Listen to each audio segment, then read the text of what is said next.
Map the following points onto the figure. Okay, this is the figure where this is the domain and this is the range. Okay? All right, so we're going to have a set of points 1, 1, 2, 3, 3, 5, 1, 7, and 6, minus 6. And we have our domain and our range. Now, the domain is the value of the x's. Okay? Each x value goes here.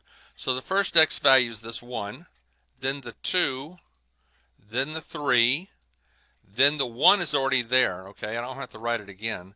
And then the 6, okay? So the 1 here gets mapped into the what? Into the 1, okay? 2, this 2 gets mapped onto a 3. This 3 right here gets mapped onto a 5. Let's do the 6 minus 6. Come back to that 1, 7 in a minute. 6 gets mapped into a minus 6. And then we had 1 getting mapped into 7. So 1 gets mapped into 1, and 1 also gets mapped into 7. Okay? So this is the mapping. All right? Domain and the range. Okay? Is this a function? Okay? Well, if you go into the store and you buy item number 1, it costs $1. So you pull register, you go to the register and you pull up item 1, you scan it.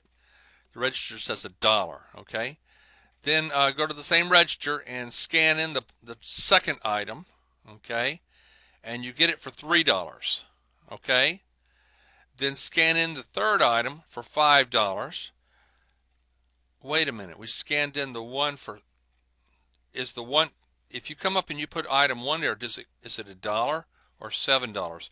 That happened to me the other day. I was at the store, and at the back of the store, I brought, it said that the item should cost $1, and you get up to the register and they want to charge you $7. But I said it's marked in the store for $1. Yeah, but the register says $7, and they wouldn't budge. Okay, so I'm sorry, sir. We scanned it in at the register. It's $7. That's the price. I said, no, you got to go back and look at the sign.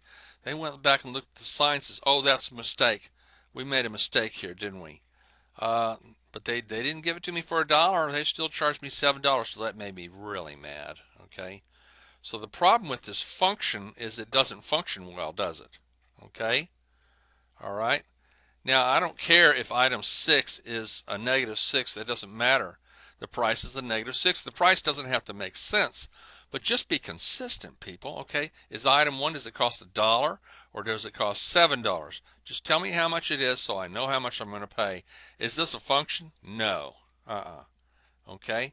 Now, if everything costs $1, you could have $1, 2 $1, 3 $1, 4 $1, 5 $1. Your second item could be a 1. In fact, there's something called the dollar store. Okay, so the Y's could all be 1. The price could all be 1 at the dollar store, couldn't it? Okay, but don't do this to me. You come up, item 1 does it cost $1 or does it cost $7?